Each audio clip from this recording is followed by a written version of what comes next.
This is the Detroit Sports Podcast Network. Detroit is the greatest! Straight up light you on fire for a Coney dog right now.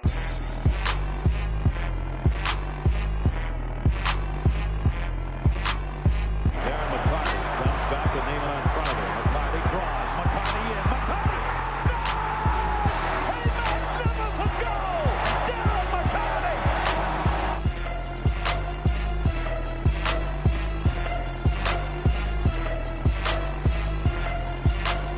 Stafford takes, throws, end zone, Calvin, touchdown, Detroit Lions! What up, everybody? It's another episode of the Motor City Sports Rant. I am Jason Jarvie. Follow me on Twitter at Jarvie the King. With me, as always, John, the Doc, Macaroon. What's up, Doc? It's all good, brother. I'm looking forward to conversation about the Lions. I'm very curious now to see this week on episode 81, Are You Coming My Way? Because the Lions got back to 500. We're going to talk a little bit about the Lions, obviously, some of the news and notes regarding our football team now that sits at 500. We're going to talk about the Red Wings start. Now we've gotten a chance to watch them play for 3 games. Lots to talk about because this is one of those years where you're going to be gripping, you're going to be excited, you're going to have hope. You might have a lot of anger towards this Red Wing team, but I'm very curious to get your impression on the first 3 games and the opening night festivities where the Red Wings dominated the Ottawa Senators, a team that came in 2-0. So I'm very interested to get your take on that. And then to end the podcast at the very end, we'll have to revisit what the hell happened on homecoming. You know, usually I get out there to East Lansing for homecoming. This year, unfortunately, had to work, but I'm glad because if I had spent all day tailgating, having a good old time, then roll up into Spartan Stadium to watch that, I would have been pissed. But we're going to start this podcast, episode 81, on a positive note.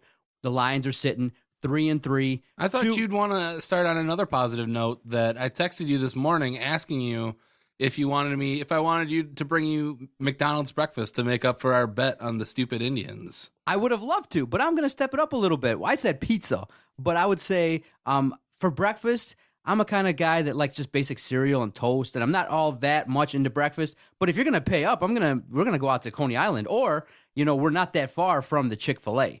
So if it's going to be on... Oh, that's actually a good idea. See? And that's a win-win for me. I get some Chick-fil-A. Exactly. So I'm going to stick it to you. Spicy chick. And for those that don't know what we're referencing, the doc predicted way back before the playoffs started, before the end of the regular season, that the Indians would win the pennant because I'd seen what they had done to the Tigers, and not so much with the caliber of their players for me. It's just that I have such great respect for their manager, and it showed during Monday's game what he's able to do. Terry Francona is just an amazing manager, and when you have a situation where your starter can only throw 4 to 5 pitches and he has a weird injury, and you go out there and you're calm, cool, and collected, you have your plan set, and you know what you're doing. Terry Francona is a great manager, and he's gotten his club 1 game from the World Series, and it's inevitable. Yeah, it really makes no sense. I mean, this team, they're not the best collection of players, but somehow they got into the playoffs. They swept the Boston Red Sox, who I think many people had the Red Sox going all the way to the World Series. And then they go up against a hot Toronto Blue Jays team, and yeah, they're 3-0. They're 3-0 up on the Blue Jays. They haven't lost in the postseason yet. It doesn't make sense to me. The Cleveland Indians and undefeated in the postseason. The words, it's like I don't know, vinegar and water. It doesn't make sense. So you are going to buy me lunch, and I'm going to enjoy every single bite. And but I don't know when we can get out to the Chick-fil-A because the lines, as of now, even they're less than the place has been open for less than a week, and the lines are 100 deep all the way through. I mean, my goodness. But there are some drawbacks. People are complaining that because the mall opens at 10. That they don't serve breakfast. And I guess I didn't even know that Chick-fil-A is known for chicken biscuits and a great breakfast menu. And so I think there's a couple items from the breakfast menu still available, but they don't serve breakfast because the mall opens at 10. The Lansing location serves the full menu and opens for breakfast. Well, that's what you get when you have a Chick-fil-A in the mall. It's not a regular store. There's going to be some differences, but it's still Chick-fil-A. I can still get a spicy chicken sandwich and it's going to be delicious. So just eat it and be happy with it, people. Before we talk about the Lions, why our Twitter page when we started talking about Chick-fil-A was polarizing. It was either this is going to change your life type things. Our own Jerry Mallory tweeted us and said it's life-changing food. It is. And then the other side was we got a ton of messages that said it's overrated. And people were like, well, you can get better at Chicken Shack, Kentucky Fried Chicken. Why is it that's so polarizing? That's different. Is it taste? Chicken Shack, well, it's two completely different things. Chick-fil-A, you go for the chicken sandwich. Chicken Shack and KFC, you're going for just the chicken. You're going for getting either like a bucket of chicken. You're not getting a bucket of chicken at Chick-fil-A. Chick-fil-A is known for being like the first chicken sandwich. That's what you go for. It's an amazing chicken sandwich, and there's room for both. Is it because people hype it up so much that in people's mind it's like this unbelievable sandwich when they have it, and then that's why? That's one of the possibilities, because I know I had that same experience with In-N-Out when I went to California last year. In-N-Out was just so hyped up, and then I got it, and it was disappointing. So, but Chick-fil-A, it really is. It's a delightful chicken sandwich. If you're a big fan of chicken sandwiches, I mean, I guess if you don't like the whole pickle thing, but there's only like 2 or 3 pickles on it, you can just take them off. That's what I do. Oh no, you have to have pickles. I love pickles. At the McDonald's McChicken, I take out the mayo and add pickles and mayo. Then it's perfect for you, and it's perfect for everybody. I don't understand. I don't understand the hate towards Chick-fil-A. I get if you're against the ownership, because I know that's one of the points of they're opposed to the beliefs of the owners. But when it comes to chicken sandwiches, I can put aside everything. Just give me a spicy chicken sandwich, and I'll be so happy. So have you learned your lesson? So far, I think I'm like 4-1 in terms of bets. I don't think I've beat you in a bet, and I feel like it was stacked in my favor this one. So I don't know. I'll probably still try and get over on you in something, but I lost. There's still a chance. There's still a chance. It's the Indians. I mean, you saw what happened in the back in the 90s. So I prefaced it by saying it would take an ultimate meltdown for the Indians not to make it to the World Series at this point. And I would love to see that. That would be amazing. To get for the Blue Jays to win 3 straight, get to a Game 7, and then for Cleveland to lose in Cleveland. Oh, listen, it's not going to happen. They won their championship. You get one. All right, sir. The Lions sitting at 3-3. They played an unbelievable game on Sunday. It was one of those games where you thought, "Oh my goodness!" Again, the Lions made a average quarterback, Case Keenum, look spectacular. 19 straight completions, but the majority, the game plan for the Rams was really efficient in terms of dink and dunk. And Kenny Britt looked like the Kenny Britt of old from like his Tennessee days. But, obviously the Lions are struggling at defense. They could say that they're injured. They could say that they're undermanned at that whole unit. But in the end, players make plays in the key moments. And for the last 2 weeks, the defense has stood up when their opponents have had drives to come back and either take the lead or win the game. And what are you going to say? The offense stepped up. Matthew Stafford is unbelievable. There's renewed hope. There's renewed faith. You got Jim Caldwell fist pumping, going for it on 4th down. And I want to start with that because people are wondering what's going on with Caldwell because people are asking him in the press conferences. We noticed that you're a little bit more aggressive in terms of 4th down play calls. We see that you're a little bit more emotional and you're a little bit more into the game. We're starting to see it more and more. Do you think that this is a man, Jim Caldwell, that's realizing, okay, my job might be in jeopardy. I'm feeling the heat.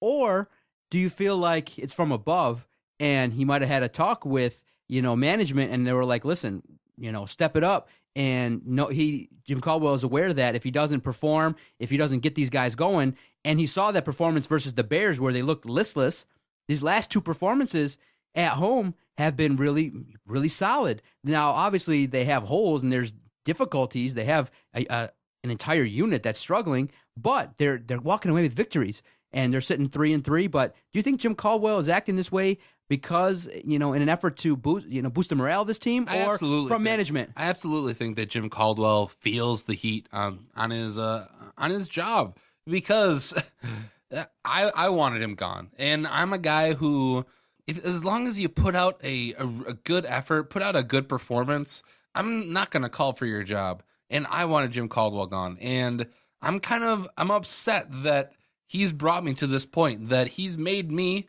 pretty much a pessimistic Lions fan. And, I felt awful on Sunday because I'm watching the game and I'm just like, I don't get why they're winning. There's no reason why they should be winning. From everything they've shown us, they should be losing this game. And even my wife called me out. She's like, "You're being a pessimist," and I'm like, "No, I'm being realistic." And I'm torn in between. I don't want to be. I want to be hopeful for this team. See, Jason, I think the hardest thing for you to do, and something I think I've been able to do a lot more of this football season, is we have a tunnel vision on the Lions. And we go, okay, this is a football team that collectively as a unit, the way they play, shouldn't win games. But you got to remember, there's an opponent that's coming into your house, and they play a style of football, and they have a head coach who's very similar. The Rams hire Jeff Fisher, and he's the only head coach that got an extension after having significant losing seasons back to back to back. He got an extension after having 4 losing seasons. Jeff Fisher is a guy that a lot of people are wondering why he has a job. They feel he's overrated, and he made the biggest mistake of the game. He actually, as a football coach, killed his team's momentum. I would argue that not going for the field goal at the end of the half when you're driving was ridiculous. And then the Rams were able to call a play where Case Keenum was able to just walk into the end zone. Now you have a similar situation, and you give the ball to your running back, and he gets stuffed. I would argue that was one of the key sentinel plays in the game. They should have took the 3 points, knowing you get the ball back. Now, when that happens, there is such a real thing, a tangible thing called momentum. And by not kicking that field goal, Jeff Fisher made some key mistakes in that game. And I believe that, in essence, the Rams are a 3-3 football team as well. And so when you look at it, the Lions are able to hang around these games because not so much their performance completely, because they can't put together an entire 60-minute performance, but the opponent is not good enough to go in there and dominate. A real football team, maybe like the Redskins, like the Broncos, or the Green Bay when they're playing well, they can go in there and do some things and exploit a lot more the mismatches. The Rams, they did a bad job of putting that game away, and it's Case Keenum. It's Case Keenum. He's not going to lead you back. Case Keenum, though, they made him look like he was Aaron Rodgers, or at least the good Aaron Rodgers. Maybe he's the Aaron Rodgers of right now, but it's because the defense is terrible. It's terrible. It made no sense, but I think what you can take away is that parts of the offense are working, and that Marvin Jones, even though he didn't have a good performance, teams now have to account for him. And maybe that's going to start to open up stuff for Golden Tate, because you saw, even though Golden Tate dropped 2 balls, there were 2 balls that were thrown right into his hands, and he dropped them. Even regardless of those, he still had that gigantic day. And I don't know. You're befuddled by the fact that they're winning games? I'm cautiously optimistic for this team. I go play against Washington. Washington, who I think they're 4-1. I think they're leading the NFC East at the moment. So if you go play Washington this upcoming week and you put up a good performance, regardless of how your defense plays, because I think at this point, I think whatever you can get out of your defense, if you can get a stop or maybe a turnover here and there, I think that's all you can hope for, and hope that Matthew Stafford can lead this team and score enough points that you're leading at the end of the game. Yeah, the Redskins are going to be coming into Ford Field sitting at 4-2, winners of 4 straight. And they have playmakers, Kirk Cousins, Deshaun Jackson, but the guy that obviously we're going to have to look to and make sure that they really figure out a way to stop is Jordan Reed. I know that Jordan Reed is out with a concussion last week, though. Right, but I do believe if he does play, then yes. If he does play, because the Lions just have, again, they have a tough time because opponents know, okay, if and we're going to talk about it, one of the biggest weaknesses is not the secondary, it's the linebacking core. My goodness, if you're going to put a tight end versus Kyle Van Noy, it's like even a guy like Case Keenum can recognize Kyle Van Noy isn't going to be able to effectively cover a tight end. And I believe his name was Kendricks, was able to get a wide-open touchdown, basically. Kyle Van Noy, it was such a mismatch. It was unbelievable. And so the Lions continue to have struggles covering the tight ends because schematically they don't have the guys, they don't have the linebackers to do it. So if Jordan Reed's back, that's what you have to look to. Yes, if Jordan Reed is playing, then you're going to have to look out because he could put up a 3-touchdown game quite easily. Yeah, and I think it's really going to be kind of a shootout. You're going to see probably another similar scoring game of 35 to 31 type game where it's going to come down to whoever has the ball last and whoever can, kick a last-minute field goal, because we've been winning on Prater's leg at this point in time, and praying to God that he doesn't blow it for us. So now everybody's looking at, okay, what is causing the Lions? What are some of the factors that have allowed the Lions to come back and win these last 2 games? Matthew Stafford. That's the name. That's the only thing that you can point to, is that Matthew Stafford is putting this team on his back and leading them down, and he hasn't really made a mistake yet. So people are starting to put his name in that conversation with Dak Prescott, Matt Ryan. Should Matthew Stafford start to elevate his name and put himself in the conversation as being the league MVP? He's got to do it for the entire year. You saw what Cam Newton last year did it all year.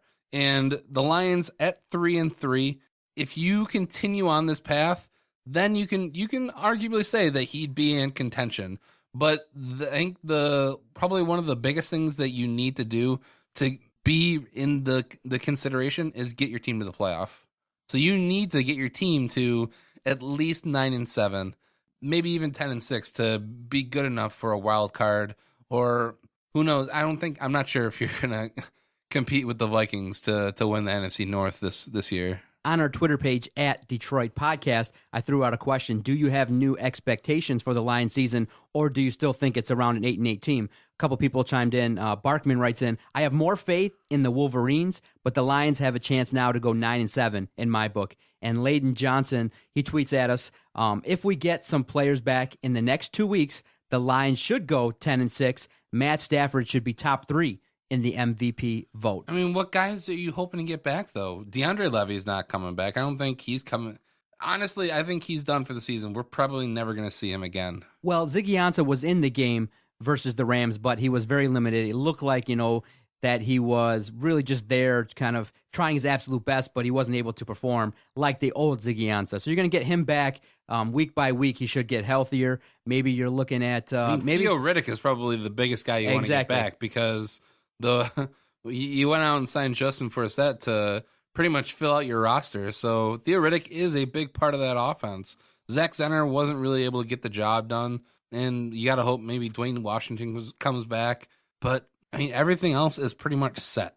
And so with Matthew Stafford, as much blame and criticism as he's gotten, he has earned a little bit more respect by playing a lot better. It has to do with the system. They're definitely playing a more conservative approach, throwing the ball to Golden Tate, in the slot there, and kind of making sure that Matthew Stafford throws high percentage plays. But you can tell from time to time he still has that gunslinger mentality, and he has to learn. If there's a wide open field, you do not need to throw the ball across the field. That was one bad play, and the announcers really stuck it to him and called it arm talent arrogance there to think that he could throw the ball across his body. But did you see that play where he threw the touchdown to Roberts? He basically, scrambled and was able to basically going backwards throw the ball to Andre Roberts. So he has that mentality, and I would argue that as long as he doesn't turn the ball over, like, in the last couple games, he's done a great job of not turning the ball over as much.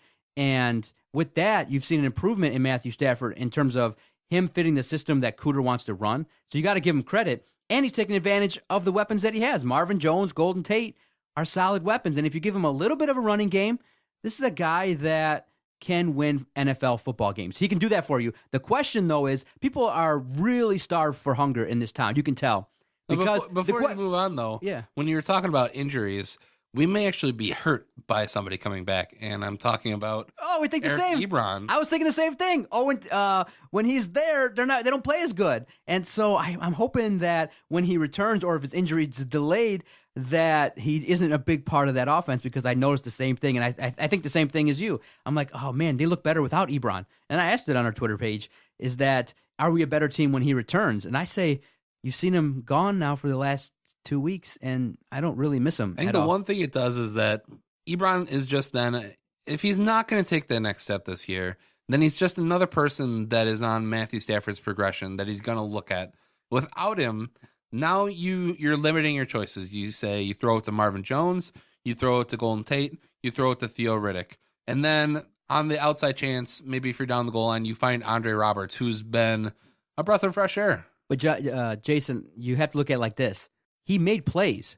The problem was he would offset his good performances by taking stupid penalties, by, dropping a couple passes, and by, making that silly play where he gave up on the Theo Riddick run. So that's what we have to eliminate from his game is that, hey, keep making the key plays, keep being a target, because a tight end is a quarterback's best friend. And this system looks like they could really use a solid tight end. Yeah, but I'm not sure if he's that type of player, because I think Eric Ebron is more of a wide receiver. That's what he is. I think what we need is the blocking tight end who can make timely catches, who, unfortunately, we actually have that guy on our roster, but he can't get healthy in Brandon Pettigrew. So the point I want to make is nobody said that Matthew Stafford doesn't deserve to be the starting quarterback of the Lions. What we say is we need an adequate backup to push him, to continue to teach him. Because, look, don't you think Dak Prescott is benefiting greatly and significantly from having Tony Romo in his ear? Of course he is. In the film room, he's getting advanced knowledge, things like that. He's also benefiting from having the best line in the NFL. Exactly. And from having a stud running back in Ezekiel Elliott. Okay, so with Matthew Stafford, the idea is, yes, he is the starting quarterback of the Lions, firmly. But now you have to ask yourself, are you willing, as a fan base and organization, to make him the highest paid quarterback in the entire league and basically tie yourself to this guy for 10 years? Because if he signs, he's going to get a chunk of money up front and guaranteed. So are you willing to do that with no playoff wins? It's hard to do. But this year, I'm going to be willing to say that if things progress like this and they can get a couple guys back on defense or figure some things out, this is a playoff team. If they can perform to that level. Can they get that victory, though? It's hard for me to sit here and say that now, but this is a playoff team if they perform well. If they can perform and execute and make plays, if Darius Slay can stop getting burned and figure some things out, if Matthew Stafford continues to play like this or better, this is a team that should be able to earn a wild card spot. But to get that victory, I don't know. And to tie yourself to Stafford for 10 years is really hard to say right now before you see the end result of this season. But Matthew Stafford's progressed. He's gotten better. He's fit his game, into this Cooter system effectively, and he's the reason why. And like you said, we're sitting here at 3-3, and he's, the conductor of that offense. It's unbelievable to witness what we're seeing with Matthew Stafford. He looks confident. They're giving him a little bit of time. And a facet of the game that's helping is he is extending drives when plays break down. He's running for first downs. He's showing that emotion. I think he's starting to. Yeah, that was one of the best parts of the game when he got the first down. He's on the ground and he extends the arm. He just gives the first down. A lot of first times, down.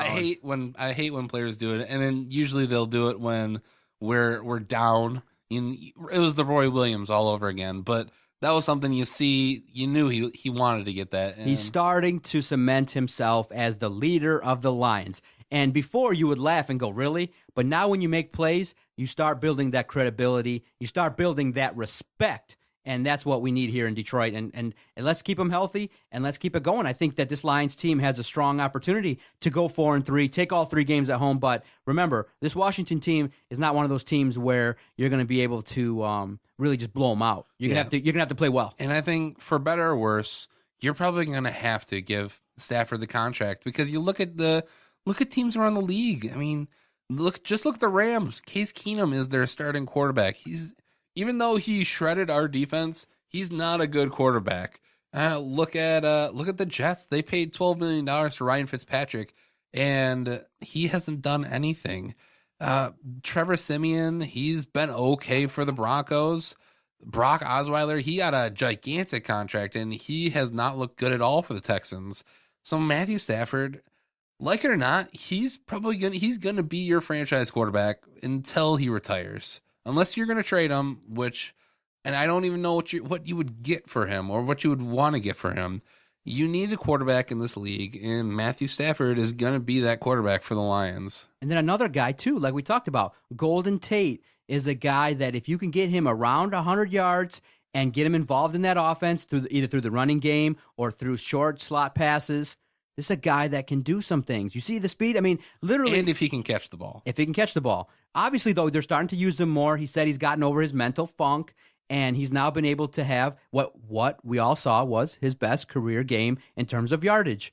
And he almost had another touchdown that was called back when, he said the turf monster got him, but it was a free play. Stafford found him, and he was able to, create a huge play. This is a guy that's really a solid number 2 and maybe a 1-1A type player. But a guy like that, I would argue, is also key as well for this offense, where if he's performing well, getting touches in the game, causing havoc, getting a lot of yards after the catch, this is an offense that can do some things as well. Golden Tate is a key factor for this team, and it's nice to see. And then also, too, it's nice to see some personality. Go out there, dance with the cheerleaders, blow kisses to the audience. It was nice to see Golden Tate rebound, when especially from how bad he looked versus the Bears.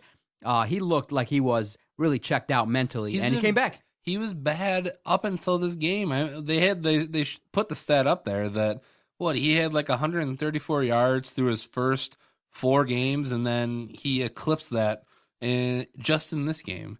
So Golden Tate needs to be a part of this offense, and that's going to be another big question mark. If this Lions team is going to succeed, he's going to have to be a part of the offense. He can't check out mentally for the rest of the season, or even for a chunk of the season. Golden Tate needs to be a part because he does have the talent. I kind of liken him to what Larry Fitzgerald is right now for the Cardinals. They use him as a guy who's running slants across the field. He catches short passes, but he has the ability to turn that into a big game. So if he's gonna actually participate in this team, then the Lions might actually have some hope going forward. Now I need your assessment of the newest addition to the Lions, obviously, in terms of his playtime. Zach Zenner came in. Obviously, he didn't light up the stat sheet, 14 carries, 58 yards, but he made that key run when it was, I believe, 1st and 20, and he was able to get basically 19 yards back. This is a guy that, because of his stature, is able to kind of push through and gain that extra 1 or 2 yards, fall forward when he has that opportunity because he's driving so hard, he plays so hard, and he's the thumper. I like the way Zach Zenner plays. Now, is he a solid every down back? No. But I do believe that maybe he's kind of slotted now if Dwayne Washington comes back or Theo Riddick comes back, that he's maybe able to be slotted as a number 2 and be used more? Zach Zenner, he's not the answer for this offense, and I don't really think I think he's the answer, but he could be used more and more efficiently. I'm not sure if he fits in this offense, though. When you have either Amir Abdullah or Theo Riddick and Dwayne Washington, I think Amir Abdullah and and Dwayne Washington are your pretty much every down backs, and then Theo Riddick is your change of pace, your receiving down back, and Zach Zenner he doesn't really fit. I mean, it's sad, but it's true. It's great what he's doing for the team right now. I just don't see a spot in this offense for him once all of our running backs get healthy. You don't see a spot for a guy that's, an energy guy, a guy that, 58 yards. I know it's not a lot, but he made key impactful runs. And listen, Jason, some of this offense is predicated on short passes that get 4 to 5 yards, similar to the West Coast offense where, you're designing plays to get 3 or 4 yards, similar to a run, so I think we have other running backs who can do that though. Dwayne Washington can get 3 or 4 yard runs. He can fall forward just like Zach Zenner does. And I think Dwayne Washington has more potential than Zach Zenner. But now you remember the age-old adage, the best ability is availability. Dwayne Washington, out. Theo Riddick, out. Amir Abdullah, I'd say he falls to the back of the line. I would say you're right. Theo Riddick, Dwayne Washington, Zach Zenner, among those 3, they got to have a strong competition to determine the every down back. It might end up being Dwayne Washington, but I would say that Zach Zenner has earned himself some credit and respectability to see what he can do going forward. And remember, this offensive line is not perfect. It's not perfect at all by any stretch of the imagination, but they're playing better. They are able to, you saw Decker kind of, pick up some things and open a couple holes here and there, and they can progress. Now, I am concerned a little bit in that when it's the end of the game and it's a victory formation, how do you get one of your key players, Swanson, how do you get him injured with a hand injury in the victory formation? That's weird. That's on the Rams. The Rams are playing that smash mouth, push forward. Yeah, they're just trying to. It's the whole. I remember when Greg Schiano did it with the Bucks. Is that you still play through it? You play through it. The game's not over. Maybe you can create a turnover. It's dumb, and I was scared because I was like, "Good God, is Stafford going to get hurt?" You saw on the first time, it looked weird too. He limped back, and it's like, "Oh, for God's sakes, did he just like twist his ankle? Are we gonna have to deal with this now?" And then on the second one, he starts getting in with it. I'm like, Jesus Christ, get out of there! I don't want anything that. Why is that? I get it that I like the whole heart thing, but he should not. I don't want to see him face to face like that, especially in the middle of a scrum. Anything can happen. Maybe he trips over his own guy, and then he's out for the rest of the season. Protect your people. Come exactly. on. But anyway, Jason, you can tell that when the Lions have a victory, it's a strong, it makes you feel good coming out of the weekend. The Red Wings had struggled. We obviously are disappointed with the Tigers. The Lions, man, they really hold the city by their grasp, and it was great you feel better when the Lions play well, and at least at this point in time, it's nice to see them compete. It's nice to see Caldwell be aggressive. It's at least nice to watch an entertaining football game, and whether it be the opponent's weaknesses or whatever the reason is that the Lions are having success, it's nice to see. And week by week, if they can get better, then they can compete in a lot of these games and walk away with some victories. And that's all we can ask for is no performances like the Bears. Don't do things to hurt yourself. And Caldwell, just stay the course, continue to help this team get better, work on the penalties, work on the discipline stuff. And in the end, where it shakes out is where it's going to shake out. And I do believe that if the breaks fall their way in the second half, if you look at this schedule, maybe they can walk away with a 9-7 victory or even get to 10-6, but it's nice to see them rebound after a 2-game losing streak, and they're able to come back and at home play some solid football in front of the fans. Although, it was the lowest attended game because of the marathon, because of the traffic, and it was versus the Rams. So not a lot of fans. Obviously it's like 54,000 or so. When the capacity is around 65. So that's really interesting to note what the impact of the marathon and just playing the Rams has had on attendance. But all in all, a solid performance. It was nice to see. It's nice to talk, come in and banter about the Lions in a positive way. And hey, as long as we can do that, I'm very fascinated to sit down 1:00 Sunday, see how they match up versus the Washington Redskins. Yeah, I'll be cautiously optimistic, and if they can beat the Redskins, I will be back on the train. Hey, keep tweeting me sarcastic stuff, man. It worked the first time, and it was great. I know you tweeted me during the game. Golden Tate dropped the ball because of me. It was not my fault. It was your fault. But keep doing it, man. Let's go. Keep it rolling. Let's go. I mean, I'm excited to see what this Lion team can do going forward. All right, let's talk about something else. Let's talk about another optimistic team that we can be cautiously optimistic about in the Detroit Red Wings. You want to take a break real quick? Let's take a break real quick. When we come back, we'll talk about the Red Wings home opener, which they dominated the Ottawa Senators. You're listening to the Motor City Sports Rant on the Detroit Sports Podcast Network.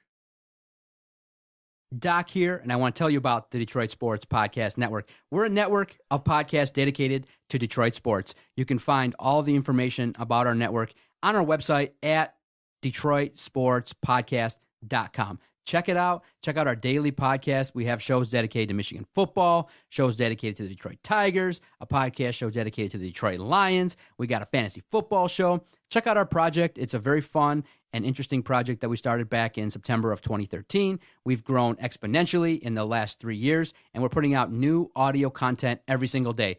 Thank you to everybody that's been supporting us. We greatly appreciate it. All the interaction on our Twitter page at Detroit Podcast. All the hosts are enjoying the conversations during each and every sporting event. We greatly appreciate all the interaction and all the engagement from all our followers, and we just can't say thank you enough. It helps keeps the lights on, the mics hot, by everybody downloading our shows, telling everybody, subscribing to all the podcasts on the Detroit Sports Podcast Network via iTunes.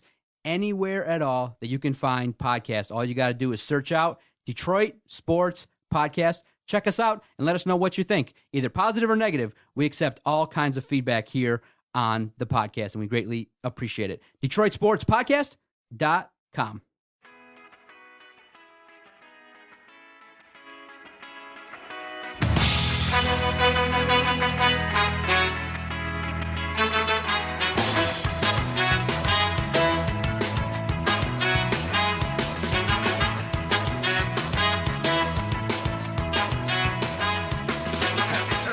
Motor City Sports Rant, DetroitSportsPodcast.com. Let's talk about the Red Wings. You listen to the Mighty Mighty Boss Tones, the impression that I get. Let's talk about the impressions that you get from the Detroit Red Wings so far. 3 games in, you lose the first 2, and then you come back and win big against the Ottawa Senators. I mean, I think the biggest thing that we've seen from this team, and we knew it going in, is that they don't have a defense, that they don't have any help on defense. So, Peter Mrazek looked pretty solid in the first game, and we had a pretty solid lead, but then defense crumbles and they give up 6 goals. So, Jason, at the start of the year, I don't know what it did when general manager Ken Holland comes out and is like, listen, lower expectations can be fun. There's only a handful of teams that are considered elite or that are strong contenders to win the Stanley Cup year in, year out as we speak. And so when he said that, I don't know if it was meant to, diffuse this fire that's coming around him, or whether it was meant to kind of put people in check realistically, but it's kind of worked for me. Whereas I kind of don't expect this team to do a whole heck of a lot. My ceiling for them is first round or second round at best. And I've been able to kind of sit back and watch it with a little bit more of a objective kind of perspective. And yes, your first observation is right. Their defense in the first 2 games versus Florida and Tampa Bay was subpar. They were giving up way too many odd man rushes. You basically had Mrazek, as you would say, get hung out to dry. But what I did like in the game versus Ottawa was you're starting to see the new additions kind of really take a stand and perform well. Vanek has come in and put up points. That's a good thing. The concerning factors that you're seeing is that, the guys that have been here aren't doing a whole heck of a lot offensively. And so you're leaning on Vanek, you're leaning on, guys like Helm to put in the puck in the net. That can't happen. You need Tatar, Nyquist, Larkin to help carry this team. And that hasn't happened yet. And I think it's only 3 games. It's only 3 games. It is a little disturbing. Probably the biggest thing is you see Dylan Larkin with a -5, plus minus. Thomas Tatar with a -4. Exactly. Neither of them put the puck in the net. And as I said, it's only 3 games. I think you've got a long. I think they're going to score their goals, but you want to start seeing them score pretty soon here. If we get a week or 2 in here and we're not seeing anything from them, then you start to worry. Adam said it that, last year they got into the postseason. They earned their playoff berth the last day of the regular season. It might come down to that. Every single point's going to matter. And the Eastern Conference is super tough, man. There's no easy game. Even when they were up 3-1 versus Ottawa, you still kind of felt like, okay, they're one, bad break away from Ottawa coming back. And when you look at this Red Wing team, there is a clamoring by the fans to play just all the young people. And so I heard, Kenny Holland on the ticket, and he was talking about, they basically spent the entire segment talking to him about his philosophy about building a team. And he laid it out there specifically. In his interview, he said, I'm trying to put out the best team possible. And if I'm just going to roll out there with all these young cats, I have a responsibility to get this team to win. And so his belief is that guys like Mantha, guys like Athanasiou, the young cats that are down, guys like Bertuzzi that are in the minors, he doesn't believe that if they're up there that they can beat out guys that are already established NHL veterans. And so his belief is the guys that are the guys that are starting, the guys that are on the roster right now at the big league club, that they're the best guys that are available. And so I understood a little bit his philosophy, but I think the bigger picture wise is people kind of say, okay, how are we going to get to the next level? And people's attitude is, let's just bottom out. Let's just tank. We understand you've had 25 years. You've given us a lot of success. Thank you for that. We're not going to give you heat if you just play all the young cats and you lose, because guess what? Hey, if you win, that's a bonus, but we kind of want you to lose a little bit in order to get a top 10 draft pick. Because look at Toronto. They draft number 1. They get a guy in there. Boom, 19, scores 4 goals. Everyone's not going to be mad if you play young cats and you lose. What people are getting mad at is you're playing veterans, you're trying to just get into the postseason, and that's not going to take you further. I think that's the question they should have followed up with was, why don't you just change the philosophy? And you don't have to come out really and, innately say that you're not trying to win this year. But when you come out and tell us that your goal is still to win what? Get to the postseason? You're not going to win a Stanley Cup with this roster. So add the young cats, see what they can do, and make the determination that, hey, and maybe they are starting to realize it, but maybe guys like Mantha, guys like Tatar, Nyquist, maybe they're starting to realize that, we might need to rebuild completely because some of the guys on the roster aren't good enough. I think earlier than later this season, I think you're actually going to see some of these young guys come up. And you saw after game 1, them actually make one of those moves where they take Steve out of the lineup and you put Andreas Athanasiou into the lineup. And I think that's just a small step. And I think we have guys on our roster that we can either we're fine with putting on waivers or we can send down. Guys like Drew Miller and Luke Glendening's okay. But Steve Ott, I think, is a guy that they're not going to feel too bad waiving him. And you can bring up Anthony Mantha and see what Tyler Bertuzzi can do. I think you'll see those guys before this calendar year is out. But do you see a little bit where you're starting to see his philosophy in that he doesn't want to hurt someone's development? Because his ideal, he said that when did guys that were productive for a decade, Zetterberg and Datsuk, really start getting productive? At the age of around 25. So his philosophy is set. He's not wavering. He's saying, listen, yeah, it's nice to see young kids come up and do things, but in our system, what we want to do is get these guys ready so when we call them up, they perform. We don't want to have a chance where we call somebody up and he's wavering so. If that's the case, we want to let him marinate and let him get all the kinks out, let him develop at 19, 20, 21 in the minors so when they come up, that they're ready to take someone's job. Now, I thought that he presented a decent argument. I'm not just so sure I agree with it. I think that it's a fair argument. And, obviously Austin Matthews, guys like Sidney Crosby, Dylan Larkin, we actually had a guy where he was ready year 1. And you saw what happened. He came up. So I think that might be saying something that the guys that we are drafting, they just aren't ready. Anthony Mantha, I think if he would have came up, he might have been a flash in the pan, but I think overall he probably needed time to develop. Guys like Thomas Tatar and Gus Nyquist, they probably needed at least a couple years. They may have waited a little bit too long. So I'm not bashing it completely. Where I do bash it is that finally bring it up there, bring them up. We've seen what Drew Miller can do. We've seen what Steve Ott. We know what these guys can do. I want to see the young kids. I think everybody really does want to see the young kids. And so some of the early performances, you don't blame Mrazek. Although that goal versus Florida wasn't a solid one. I mean, there were a couple goals that he's given up that were a little bit soft. He's played okay. He's kept his team in it. But what you're seeing is he can make tough saves, but he's got to take that next step and just severely limit those soft goals. I get it. But he's taking a ton of shots. Yeah. Throw Marty Brodeur, throw Patrick Waugh. If you take that many shots, you're going to give up some goals. Did I hear it correctly? Did they shrink their padding again this year by a little bit? I think they talked about it that I think the NFL has made a concerted effort to kind of limit the padding by these goaltenders to maybe up the scoring. So look into that. I think that's what's happened, and it's really to the disadvantage of goaltenders because... Well, it's to the disadvantage of small goaltenders. Guys like Ben Bishop are going to be fine because they essentially take up the net anyways. Oh, man. But that was a silly goal that he led up to, I believe, DeKaiser. That's one of the weirdest goals I think you're ever going to see. But...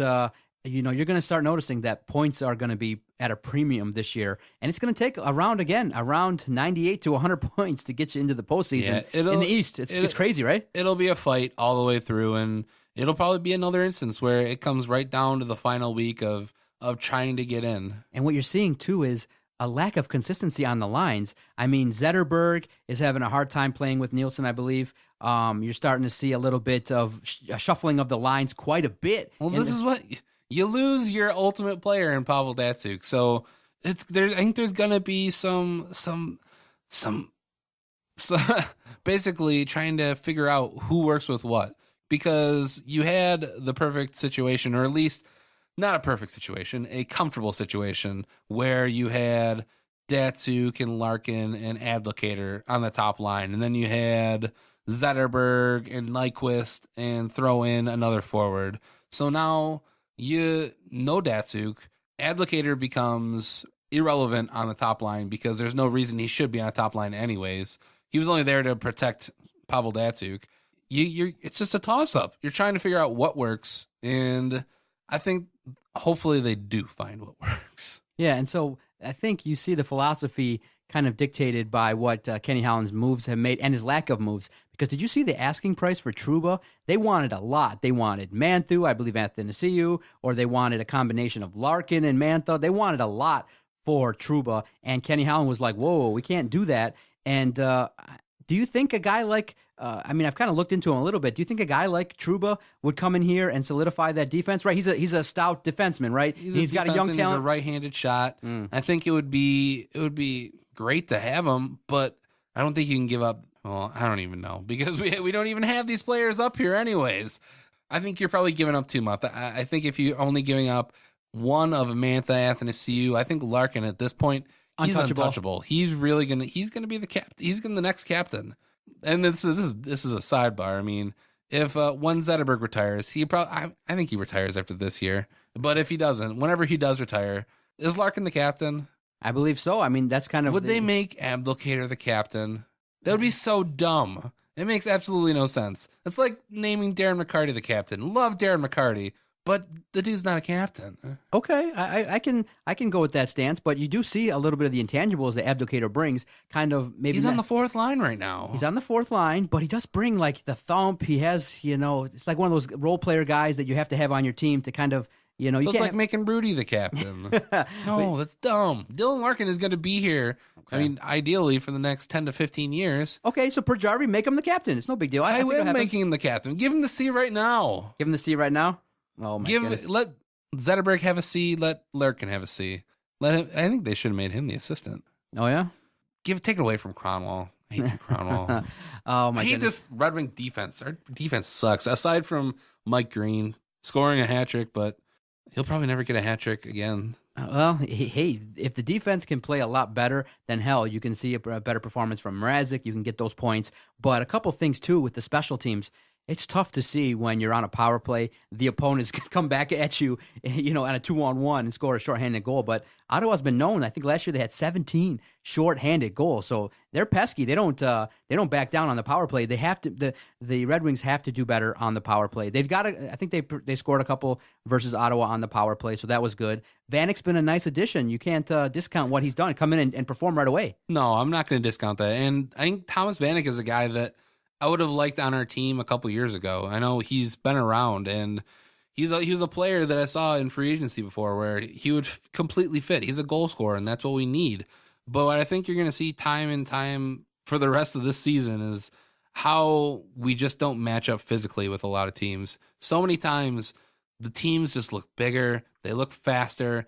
If we aren't absolutely crisp on our passes, we're just completely overmatched. We can't control the puck, and teams are going to bully us. Thank you for bringing up physicality, because I was thinking about, I had a thought that just left me, but it came back to me when you talked about physicality. What did you see versus Ottawa? You saw that when the Senators started taking some liberties, the Red Wings got into some fights, and that brings energy into the crowd. It brings energy into the team. It brings energy into a hockey game. So I do believe that the Wings have to, like you said, up the physicality. They have to play strong in their zone, and they have to, when they get the power play, they just need, a little bit more consistency, being able to take the puck from their end of the zone and into, skating through the neutral ice into their opponent's zone, because it just seems like, I don't know. It just seems like it's a tall order for them to get set up. I don't think we have the players to do that, though. That's the point. Mike Green's one of those guys. All of our young guys they're finesse guys. They're trying to weave it into the zone. We don't have. And I think that's what Anthony Mantha would bring to this team. He's a big forward that he could power into the zone. And you start to see and appreciate more what Lidstrom was able to do. Because he was so smooth and effortless, you started to notice that, okay, when we got to the power play, we at least have an opportunity to get shots off. Keep the puck in the zone. What you're seeing now is they try to get the puck in the zone, but the pressure from the defense is winning out right now. So you got to do better on the power play, but they were able to. And so I got a kind of strong feeling that you're going to see the most struggles with the Wings on the road. I think at home they're going to play solid. They're going to be able to perform well at You're the going to Joe. win it for the Joe. Win it for number 9. I know this is the last year of Joe Louis Arena, and I was talking to my wife about it because I really didn't go to a whole heck of a lot of hockey games at the Joe. I might have been less than 6 total in the entire 30 years. I didn't go. I know she took me to one game versus the Blackhawks where we sat in the second row. It was awesome to see, and I got the impression, and I understood why people said that watching hockey live is way better than on television. It's a very, very interesting sport to watch in person. But I just didn't go to a ton. I went to more wrestling events, more concerts at the Joe. But I would say when people ask, because now it's the last year, people are wondering and kind of reminiscing and discussing, hey, what was your favorite memory at the Joe?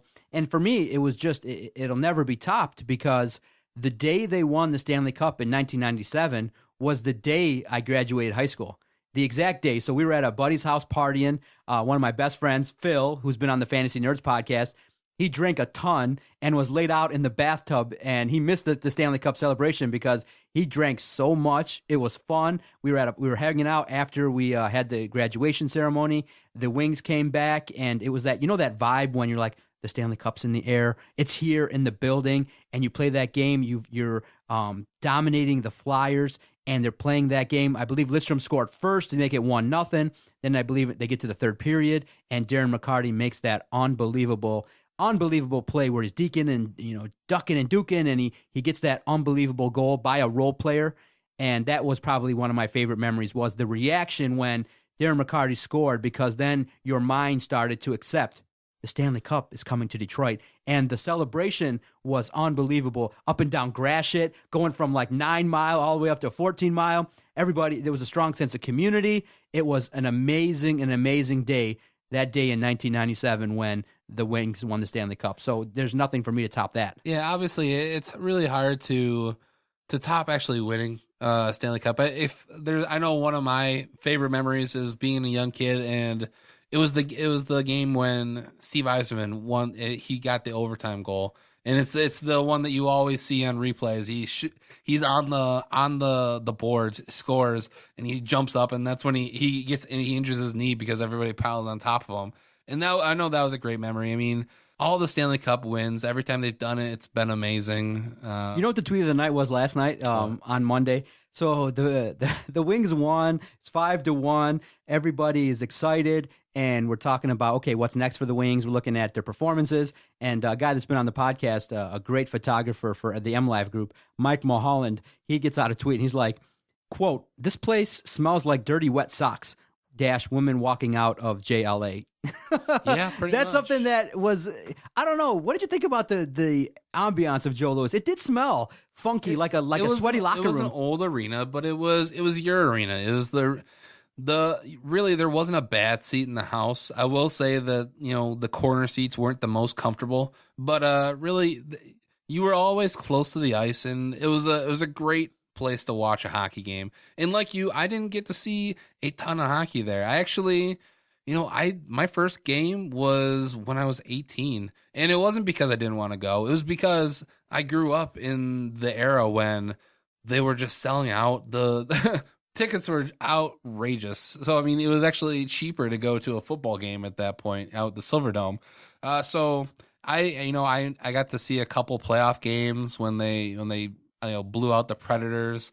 And I think my first game was actually the first game that Nick Lidstrom became captain. They retired Stevie's number, and Lidstrom's first game as captain. So that was pretty cool to be there. A lot of great memories at the Joe. It's unbelievable that the length of time that the stadium has lived. I think it opened in 78, 79, and or I could be wrong, but I'm not exactly sure when it opened. But the length of time that place has been open has been in our lifetime. They're already starting. Isn't it weird that they're starting now to renovate new stadiums when we've been alive? In the course of 20 years, you got new stadiums, rolling out all over the place. And it's very interesting to note that, in Detroit, basically, a lot of new arenas have popped up in our lifetime. Yeah, the Palace is still relatively new. Could be replaced. Yeah, they could move down to Little Caesars Arena. Pizza Arena. You got Comerica Park, Ford Field, all brand new, bro. Yeah, it's unbelievable. Any interest at all in potentially attending, whatever the price may be, game one at the new joint? If I could, money will probably be the issue there, but I would love to be there for game one. Okay. Well, who wouldn't want to be there for that game? Well, it's crowded. You know, they might get all the kinks out, you know, the first time if you spend the money. But hey, if you want to I'll tell you what, work on press credentials for that game, and I'll be there. Okay, we'll figure it out. We'll make it happen. Okay, if you're interested, we'll maybe make a DSP outing of it and get out there for game one next year, because maybe some dignitaries will be there. It'll have a celebratory feel, and it'll be next August, or it'll be next October. Why not? We'll do it. Let's do it. All right. Now, speaking, talk about another disappointing team. All right, we got to talk about it. Jason and I are probably going through one of the toughest moments now, being Sparty fans. Jason being a Walmart Sparty, me being an attendant. So it probably hurts me more. But I've taken. Shut up! It hurts. Hurts man. you more. It hurts me more. I got some degree. bullshit. You're a Walmart Sparty. I should reach over this table and I want to slap you. You should probably jump on Western's bandwagon. I mean, nothing wrong with that. I'm gonna walk out of this office right now. I'm no, it hurts offended. you. How? No, I'm just teasing you. This isn't. It sucks. It sucks. But the Braylon game still kills me. Well, nothing will affect me like that. Well, the way I look at it is the sting hurts this week because we're celebrating the anniversary of. Fumble on the snap. Exactly. So it happened a year ago. And so really the high of that can never be topped because we were losing. The game was over. It was, relatively just like, okay, the era's over. Harbaugh's come in and he already got the win year one in Ann Arbor. And he did that and at the end of the game. So I'm still riding high from that. But to lose 4 straight in that manner, in terms of a complete collapse on your defense, they're scoring points offensively. Michigan State has really taken a damper out of watching college football for Sparty fans. But the question everybody's asking is, how much of a pass does D'Antonio and the program deserve based on the equity they've built up in the last 10 years? He's done a lot of great things, winning a Rose Bowl, getting to a lot of great bowl games, getting to the National College Football Playoff. But as well, memories are short in sports. It's a future kind of thing. You can't live in the past. I just tried to post happy anniversary for the play, and I got 8 messages. Oh, enjoy living in the past, Doc. God. Yeah, because that's what Michigan fans have been doing for the past 10 years. Right. I hate you guys. But I think does he get a pass? To answer your question, because this is worse than bad. I think D'Antonio probably gets this year. This is his 1 year, and I think what you're going to point to is that he doesn't have the players. He has L.J. Scott, Gerald Holmes, but I don't think they have the offensive line. They don't have the quarterback. They don't have the defense that they've had in years past. It was unbelievable. They've lost linebackers, defensive line, defensive back. They've lost pretty much everything. So I think he gets a pass for this year. And you're going to have to come back next year. And I'd love to see the offense coordinator just gone and have some better philosophy come in here, because even though they put up 40 on Northwestern, you got lucky. Here's the scenario, Jason, and it was one that we talked about on the Doc and Jock podcast, which comes out every Thursday on this fine network. Adam asked me who should be the starting quarterback and who will be the starting quarterback, and I thought with my rational brain that D'Antonio would evaluate and just go, you know what? Even if this season is a lost season, the best guy that's going to give me the chance to win is Tyler O'Connor.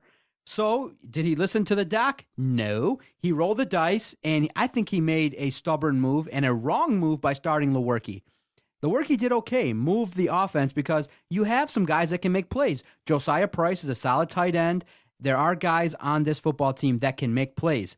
But what happens when you see a young quarterback, inexperience? When he took the safety, you can't take sacks like that. Once that play happened, the momentum changed. Lewerke wasn't the same guy. He wasn't able to come back. So D'Antonio realizes, oh boy, okay, this isn't working right. He comes back to Tyler O'Connor, and what do you see? The ball is being flung all over the place. Now, you would then look at that and go, well, was his performance, did he throw like that and come out with a chip on his shoulder because he was benched?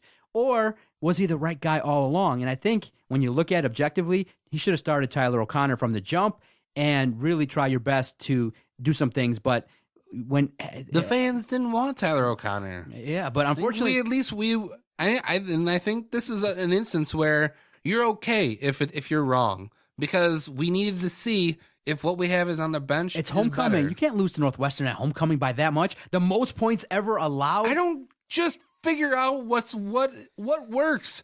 I don't care if it's homecoming or not, and you can shove it up your butt. You can shove that degree you got from East Lansing right up your ass. I don't care if it's homecoming or not. I want you to figure out what works. Is it Lewerke? Is it Messiah DeWeaver? Is it Damian Terry? Is it Tyler O'Connor? Figure it out. Let them play a game. So the mistake you would say is maybe if knowing that everyone was calling this year a transition year, should you have been more aware of that? Because he's a highly paid coach. He should know that and maybe just start Lewerke and make it a learning year. No matter what, I think that probably was the biggest mistake. Was the choice at quarterback was probably the wrong one. Even if Tyler O'Connor was the best guy at the time, why did everyone call it a transition year? Did Michigan State not believe it? And this team, the biggest problem you see is in the secondary. I mean, they know that Cox is just a tough matchup. Nobody can tackle. Defense. Did you see the litany of things that he complained about after the game, D'Antonio? Can't tackle, can't get off the field on third down, missed assignments, complete breakdowns in special teams. I mean, literally, you're back in the game within 2. You give up a 95-yard return? Come on, that's bitten you before. Yeah, Fix that problem. Special teams. I was at the station when that happened, and we were all excited. We were all excited when we got the touchdown. I'm like, yeah. And I was flipping between the channels, and because we were trying to figure something out with TBS. And so I flipped it to the Michigan State game. I'm like, oh yeah, they scored. And then right as I was flipping it back to the TBS, the guy's chugging along. The guy's running back to the touchdown. It's Northwestern, and man. Jake is like, oh, he's just about to house you guys. Yeah, it's one of those things where Michigan State has to find a way to, if you're going to have a down year, to make it a 2 or 3 loss year. Guys like Harbaugh, Urban Meyer, Nick Saban, they don't go when they set back. Look what Nick Saban's doing, a rookie quarterback, a freshman quarterback. Didn't I say this last week, though? It's unbelievable. D'Antonio, unfortunately, as much as I might want to admit, he's not a championship head coach. He may have reached his limit. Like you just said, the guys who are really good, they don't have these types of years. Now, with that said, this could be one of those moments where you've seen them perform well early on. Maybe, just maybe, they're going to save up every ounce of good play they have versus Michigan. Noon game. I think the noon start might be beneficial for them, where they don't have to sit around all day and wait and get nervous for the game. Boom, you come out, you play at noon. And I do believe everyone's talking that, everyone's starting to act like a fan all of a sudden in the media. Oh, Michigan's going to come into East Lansing and drop 80, 50, 60 on Michigan State. It's going to be a high-scoring game. But I do believe Michigan State, if they can make it a physical game, if they can run the ball a little bit, they can maybe keep it close and maybe, just maybe, make it a close game at the end. My thinking for that game right now is Michigan's going to win, but close by a touchdown. If Michigan State wants to stay in this game, it can't be a high-scoring game, because I think Michigan's defense right now is just too good. Is it too early? Are they crowning Michigan the best team in Michigan right now, still not having played Michigan State in East Lansing? It's too early. I think it's too early. You still got to see the game. And remember, Michigan State will have the opportunity to ruin Michigan's season because they're going to show up there undefeated, ranked 2 or 3 in the country. What better way for Michigan State to stick it to Michigan by having a shitty team and rolling up there and earning a victory? That would be probably, with this victory, if they get it, this is a big if, and we're talking like fans here, but if Michigan State wins this year, would it be better than last year's end of the game victory from behind?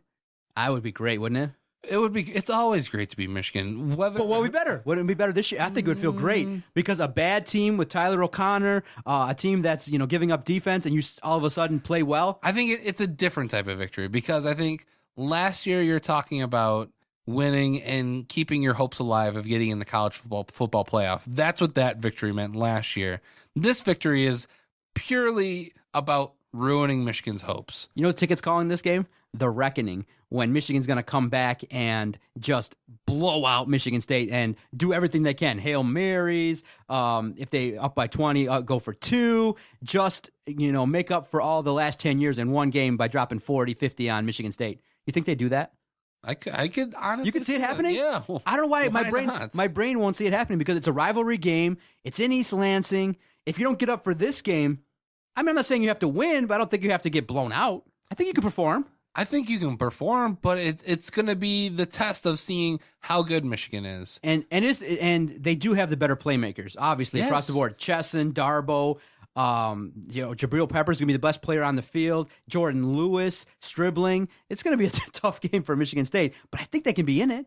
I think they can be in it. I just think the possibility is there. I'm not going to go out and say that Michigan is going to blow out Michigan State. Right. I'm just saying that the possibility is there. I mean, anything's possible. And I think, Michigan State could keep it close, but not in the end. Seeing what they're doing against Northwestern, against Indiana, I don't know. We're not tackling. The film is out there, man. It's unbelievable how this defense has taken a step back. And there's talk about, the coordinators are really behind. D'Antonio has fallen behind in terms of his strategies. And you got a situation where the talent's not good. You have injuries. So this year is a wash, yes. But I really think that if that game versus Michigan goes like that, you're really going to have, like they're talking about in the papers, a recruiting problem because, it's one of those situations where it used to be hip to come to Michigan State, but right now the hip side is on Michigan. But D'Antonio, he's done it without the 5 and the 4 stars. He's done it. That's with the problem. That's 2 the and problem. 3 stars. That's the problem. Is I think when I was thinking about it last night, when they were talking about what's wrong with Michigan State and reading about it, when you go to Ohio State and win with your backup without your star quarterback, that might put a little bit of arrogance, whether it be subconscious or not, in your program where go, whoa, we just walked into Ohio State and beat them. Maybe, just maybe, our philosophy is the shit, and we can take these 3 and 4 star guys and pump them up. And now you're back to, I think this is good for Michigan State. You get thumped like this is a good thing because you have to go out there and get 5-star guys. Go out there and get the best guys. You had a philosophy. You built up a program. To go out and get those 5-star guys. You have to win, but it's time now. Or be an established program like Michigan. Yeah, but I think they can do it. I think Michigan State can go out there and find better talent. And if you have better recruiting classes, you can get back to where you got to go. It's not going to be title picture time for another couple years, but I think you can at least try to compete for the Big Ten or compete with the big dogs if you get back. Yeah, and I think next year will be a big question mark for D'Antonio. If he can, he can turn around, if he can have a 2-loss season with a win at either Michigan or Ohio State, then I think he's back on the right track. But if next year again we're looking at 3 or 4 losses, both losses at Ohio State and Michigan, then we're going down a path of possibly the end of Mark D'Antonio. A couple quick hitters before we get out of here. I'm curious to pick your mind on a couple things. Dak Prescott, should he be the quarterback of the Cowboys if Romo returns? He should absolutely be the quarterback of the Cowboys. I mean, Tony Romo, his time has passed, and it would be idiotic for the Cowboys at this point to bench what's working. He doesn't have an interception. Does Tony Romo get traded this year? A lot of talk, maybe Pittsburgh, Denver, the Jets. A lot of teams could be clamoring for Mr. Romo's services if he comes back. Is Romo traded this year, or has he finished the year with the Cowboys? He finishes the year with the Cowboys. Okay. Is Alex Avila going to come back for the Tigers? You want him back? No. That's the talk. I guess if he's going to come back and be just the backup, but Salty wasn't that bad for us. Okay. McCann is the guy going forward. 43%. Over, under. Does Andre Drummond hit that mark this year in free throw percentage? Yes. Over? I think he hits the 43%. You saw last night, he was 2 for 2. All right. I want to talk about KCP, baby. 6 for 11. Draining those long triples. Okay. Does, who has more goals this year? Larkin or Austin Matthews?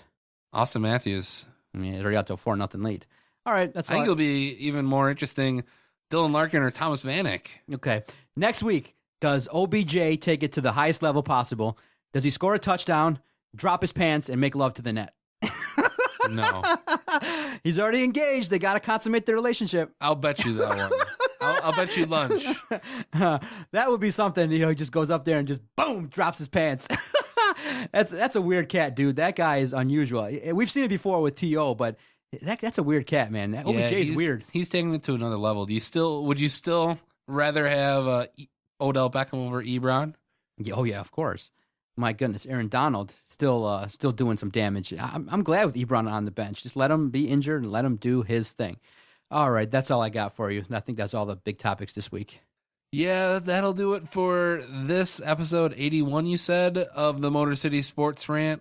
Until next week, I'm Jason Jarvie. He's John Macaroon. Peace out.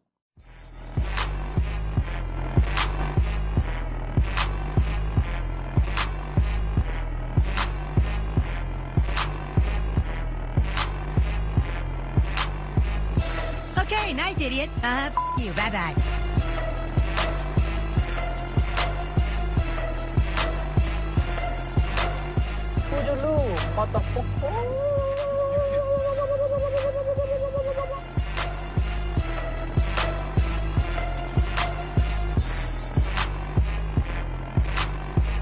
Good day, sir.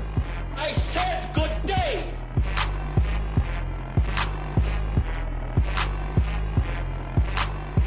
All right. Take care now. Bye-bye then. Loser.